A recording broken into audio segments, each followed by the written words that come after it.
నాకు రావాల్సిన అప్పు ఇచ్చిన డబ్బులు తిరిగి రాలేదు అమ్మ, పరిష్కారం చెప్పండి అని కామెంట్ చేశారండి. జై వారాహి మాత. మీరు చేయవలసింది ఏంటి అంటే, ప్రతి శుక్రవారం రోజు వారాహి అమ్మవారు అష్టోత్తరం చదవడం లేదా అంటే బత్తితో వినడం చేయడం వల్ల మీకున్న సమస్యలు తీరుతాయి. రెండోది ఏంటి అంటే, ప్రతి శుక్రవారం నాడు రాత్రి సమయంలో 8-9 మధ్యన టైంలో కందదీపం పెట్టాలి వారాహి అమ్మవారికి.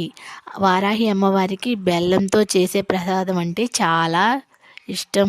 అందుకే మీరు ఏం చేయాలంటే, పరమాన్నంలో బెల్లం వేసి బాగా తయారు చేసి అందులో జీడిపప్పులు కూడా వేయండి. వేసిన దాన్ని భక్తి శ్రద్ధలతో మీరు మనసులో సంకల్పం చెప్పుకుంటే ఖచ్చితంగా మీకు రావాల్సిన డబ్బులు ఖచ్చితంగా వచ్చేస్తాయి. జై వారాహి మాత. జై జై వారాహి మాత. ఓం శ్రీమాత్రే నమః.